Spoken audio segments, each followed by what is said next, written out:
Model हमने start किए थे। मॉडल्स में हमने पढ़ा कि मॉडल्स को as a helping verb use किया जाता है, लेकिन कुछ वर्ब्स ऐसी भी होती हैं जिन्हें हम हेल्पिंग वर्ब की तरह भी यूज़ कर सकते हैं सेंटेंसेस में, और मेन वर्ब की तरह भी यूज़ कर सकते हैं। एग्जांपल के तौर पे हमें कोई एक वर्ब ले लेंगे, जैसे हम हैज़ वर्ब की बात करते हैं। इस हैज़ वर्ब को मैं हेल्पिंग वर्ब की तरह भी यूज़ करूँगा सेंटेंस में, और मेन वर्ब की तरह भी यूज़ करूँगा। इसके लिए मैं एक दो सेंटेंस लेता हूँ ताकि आपको समझ आ जाए कि आपको कैसे पता आइडेंटिफाई करना है कि हैज़ जो है वो सेंटेंस में हेल्पिंग वर्ब है और कब मेन वर्ब बनेगा। जैसे एक सेंटेंस से मैं लिखता हूँ कि ही हैज़ गॉन, या ये एक असर्टिव सेंटेंस है। असर्टिव सेंटेंस का मतलब होता है इंफॉर्मेशन देना। और एक और सेंटेंस अगर मैं लिखता हूँ इसमें मैं हैज़ ही गॉन, मतलब इसमें मैंने हैज़ पहले लिखा है, तो ये इंटरोगेटिव सेंटेंस बना। इंटरोगेटिव सेंटेंस मतलब वो सेंटेंसेस जिनमें हम इंफॉर्मेशन सीख करते हैं। एक और अगर सेंटेंस में लिखता हूँ, यहाँ पे तीसरा सेंटेंस वो लिख रहा हूँ मैं, ही हैज़ टाइम। ये सेंटेंस बिल्कुल सही है। टाइम मेरे पास काउंटेबल अनकाउंटेबल नाउन है, इसलिए इसके साथ कोई आर्टिकल नहीं आएगा। अब अगर हम इसके स्ट्रक्चर्स को देखें तो ये यहाँ पे ही जो है वो मेरा सब्जेक्ट है, हैज़ हेल्पिंग वर्ब है, गॉन जो है वर्ब की तीसरी फॉर्म है, तो यहाँ पे ये मेन वर्ब बनेगी। यहाँ पे ये सब्जेक्ट है, सब्जेक्ट के आगे V3 है, तो ये मेन वर्ब हो गई सेंटेंस की। इससे पीछे भी एक वर्ब दी गई है, तो ये हेल्पिंग वर्ब हो गई। यहाँ ध्यान दीजिएगा कि ये ही है, इससे पहले हमने हैज़ लिखा है, यहाँ ही के बाद में लिखा है। अब तीसरे वाले सेंटेंस में हमने ये जो हैज़ है ये ही के बाद में लिखा है। ही मेरा सब्जेक्ट हो गया, हैज़ जो है वो हेल्पिंग वर्ब है, और टाइम जो है वो नाउन है मेरे पास। अगर टाइम नाउन है इसका मतलब ये हेल्पिंग वर्ब नहीं है, फिर हेल्पिंग वर्ब नहीं बोल सकता मैं इसको। तो ये क्या हो गया, क्योंकि इसमें दूसरा कोई वर्ब ही नहीं है, तो ये खुद ही मेन वर्ब की तरह काम करेगा। तो यहाँ पे ये क्या है, मेन वर्ब। तो यहाँ से जो हमने समझा, हमने क्या समझा कि जो हैज़ है वो आपके सेंटेंसेस में हेल्पिंग वर्ब की तरह यूज़ होगा और मेन वर्ब की तरह भी यूज़ होगा। ठीक है। अब ये जो हैज़ की प्रॉपर्टी है, सिमिलरली वही प्रॉपर्टी जो है वो आपके पास किसकी है, नीड और डेयर की भी है।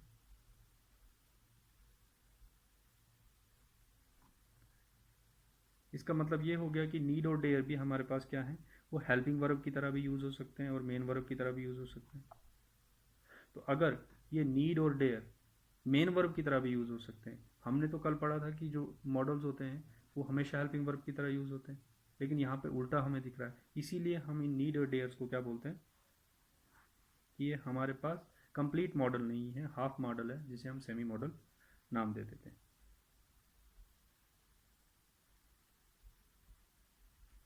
अब हमें बात आती है कि इनको आइडेंटिफाई कैसे करना है सेंटेंसेस में, कि भाई किस सेंटेंसेस में ये मेन वर्ब की तरह यूज़ हुए हैं और कहाँ पे हेल्पिंग वर्ब की तरह यूज़ हुए। तो हम ऊपर वाले हैज़ वाले स्ट्रक्चर्स को अगर समझे तो हमने देखा था कि पहले वाले में हमने क्या है, सब्जेक्ट है, फिर हैज़ है, एक सेंटेंस तो ये था। दूसरे वाले में क्या था कि पहले हैज़ लिखा है, उसके बाद सब्जेक्ट लिखा है। ये जो दूसरा वाला है इसमें हैज़ पहले आया है तो हमेशा ये हेल्पिंग वर्ब ही होगा, लेकिन जैसे ही हैज़ जो है सब्जेक्ट के बाद में आता है तो फिर ये हेल्पिंग वर्ब भी हो सकता है आपका और मेन वर्ब भी हो सकता है, क्योंकि हमने इसीलिए दो सेंटेंस ऊपर लिए थे। एक में हमने ये जो ऊपर वाला तीसरा सेंटेंस है इसमें हैज़ को ही के बाद लिखा है और इसमें कोई और वर्ब नहीं है, तो यही हैज़ जो है मेन वर्ब की तरह काम कर रहा है। और इससे पहले वाले सेंटेंस में भी ही के बाद हैज़ आया है, लेकिन इसके बाद एक और वर्ब भी है, इसीलिए इस सेंटेंस में ये हेल्पिंग वर्ब की तरह काम कर रहा है। तो वही सेम तरीका हमने नीड और डेयर में भी देखना है कि जब नीड सब्जेक्ट से पहला लिखा जाएगा तो वो हमारे पास हेल्पिंग वर्ब की कैटेगरी में आता है, ठीक है। और अगर सब्जेक्ट के बाद में लिखा जाएगा तो फिर वो हमने देखना है कि अगर दूसरा वर्ब उसमें होगा तो वो हेल्पिंग वर्ब की तरह काम करेगा, अगर दूसरा वर्ब उसमें नहीं होगा तो फिर वो मेन वर्ब की तरह काम करेगा। जैसे एग्जांपल के तौर पे एक सेंटेंस देते हैं, जैसे मैं लिखता हूँ यहाँ पे कि we need your car, we need your car. इसमें अगर देखा जाए तो ये वी सब्जेक्ट है मेरा, ठीक है, ये ऑब्जेक्ट हो गया सेंटेंस का। नीड इकलौता वर्ब है इसमें, तो इसलिए इसको मैं हेल्पिंग वर्ब तो बोल नहीं सकता, मेन वर्ब भी बोलना पड़ेगा। अगर ये मेन वर्ब हो गया, ठीक है, तो इसको सेमी मॉडल बोलेंगे ना, ठीक है, ये सेंटेंस ठीक है। दूसरा एक और सेंटेंस लिखते हैं एग्जांपल के तौर पे, जैसे हाउ, एक मिनट ज़रा, मैं लिखता हूँ हाउ डेयर, अब डेयर से एक सेंटेंस बनाते हैं, dare you to shout at me unnecessarily,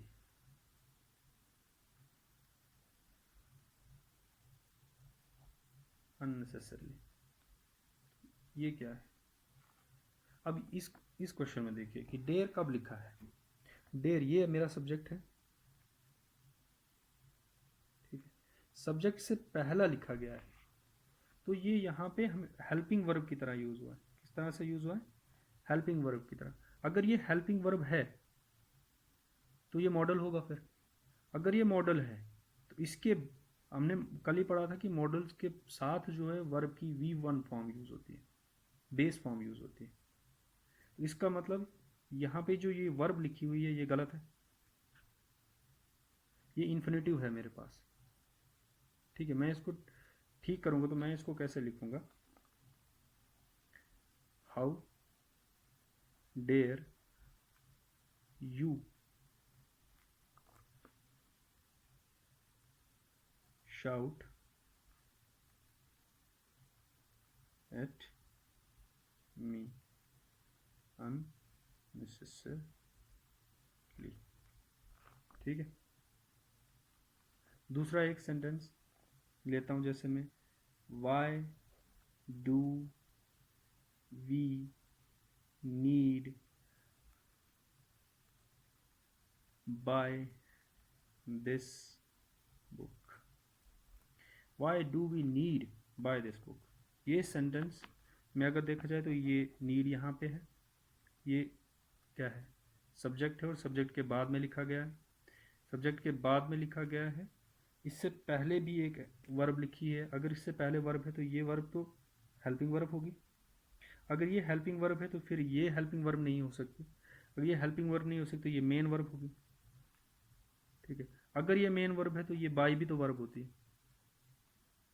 तो एक सेंटेंस में एक से ज़्यादा मेन वर्ब नहीं हो सकती, कंटिन्यूसली नहीं आ सकती, ठीक है। तो ये सेंटेंस भी गलत हुआ, और इसको ठीक करना हो तो मैं इस वर्ब को फिर क्या इन्फिनेटिव में चेंज कर दूंगा, मतलब नाउन में चेंज कर दूंगा इसको। Why do we need to buy this book. ये अब ग्रामेटिकली भी ठीक है और सेंस। एक और सेंटेंस हम ले रहे हैं यहाँ पे, जैसे मैं लिखूँगा you need not to stay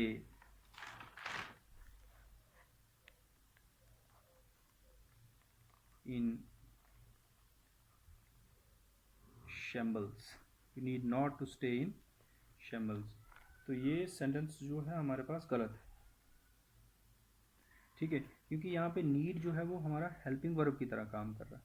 अगर ये हेल्पिंग वर्ब है, क्योंकि ये नॉट से पहले आ रहा है, नॉट से पहले हमेशा हेल्पिंग वर्ब आती है। अगर अगर वर्ब आएगी तो वो हेल्पिंग वर्ब होगी। इसके बाद जो नॉट के बाद आने वाली जो वर्ब होती है वो हमारे पास मेन वर्ब होती है। नॉट अपने आप में क्या है, वो हमारे पास एक एडवर्ब है। ठीक है, अगर इसको समझने के लिए आप जो अपने पहले पढ़ा हुआ सेंटेंस है वो देख लेते हैं। जैसे हम लिखते हैं ना, she does not go to school, ये तो सुना हुआ है सबने सेंटेंस।